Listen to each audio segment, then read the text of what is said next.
answer a lot of questions. Well, you have to know this is just any parent's worst nightmare, and they will say without hesitation it is to lose a child. If you could just bring them back for 5 minutes to give them a hug and a kiss and tell them you love them. Jacob Vanderbosch's parents received their bad news in October of 2005. Their son, an Army specialist, was killed when a roadside bomb hit his Humvee in Iraq. He was 21 years old. CCO photojournalist Tom Avila spent time with the Vanderbosch family. They tell us Jacob loved to live, and so tonight we bring you Jacob's story. We joined this club that we never wanted to join, of parents that have lost a child. It's part of who we are, and it's part of who we'll be forever. Look out, Jaker! Get up! Jacob was always a fearless kid. What you doing, Jake? Whatever it was, he wanted to do it. He didn't want to watch you do it. Jaker, where you going? No, no, no. That was Jake. He was busy living. You know, he loved to live.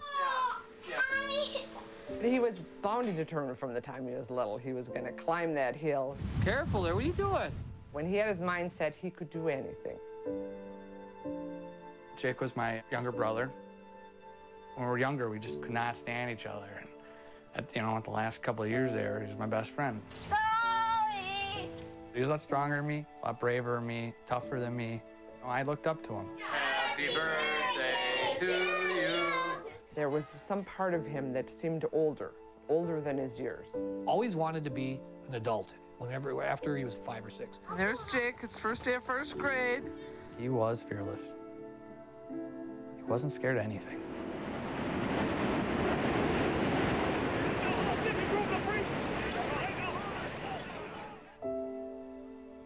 Because of what was going on in the world at that time, me and Jake signed up a month apart from each other, together in the Army.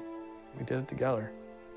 He matured so much. He had an outlook on life and an understanding of people that I never saw before. There he is. You could tell he was different, a little more serious. We said he's becoming more of an adult. He set such an example, and he stood so strong. What more could you ask of a soldier?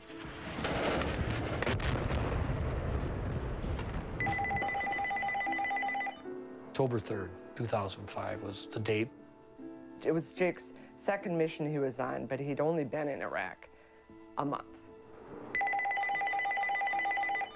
He had called that morning, woke us up 4 o'clock in the morning. And just said that they were going on a long mission and he wouldn't be able to call us. And he just wanted to tell us that he loved us. I love you. I just told him, I love you too, Jake. And it was like, you wonder if it's like, did they have a sense? The dangers and the possibilities. Because that was really heart-wrenching then, when he had to leave.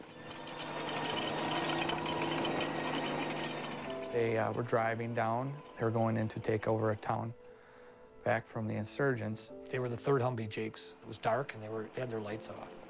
They were off some road into the desert trying to miss the IEDs. And they were, supposed to follow in the tracks, and they did for the most part. I always say Jake's life would be different by a foot to the left or foot to the right because they hit the landmine. He got shot like 100 feet out of the Humvee. They didn't know where Jake was at first when the Humvee came back down, and they had found him a little bit later. And he said, untie my legs. Untie my legs, untie my legs. They said, what do you mean, untie my legs? Well, his legs were broken, his pelvis was broken. He didn't know it. As a mom, it's like, why wasn't I there? I should have been there. You're the one that protects them, and you even think as an adult, if you're hurt, you want your mom, and it's like, so then I wanted to know, who was there with him? What did he say? What were his last words? And to this day, I don't really know.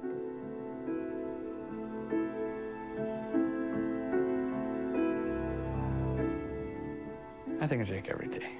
You hear about all, these guys dying over there and girls dying over there. And you don't think it's going to be somebody, you don't think it's going to be the most important person in your life. I am very happy that I could tell him I loved him the day he died. I just wish I could see him again. That's all you hope. Oh, I wish if you could just bring him back for 5 minutes to give him a hug and a kiss and tell him you love him. But you can't. And there are so many Vanderbosches and families like them out there. You can pay your respects to Jacob and the rest of the band.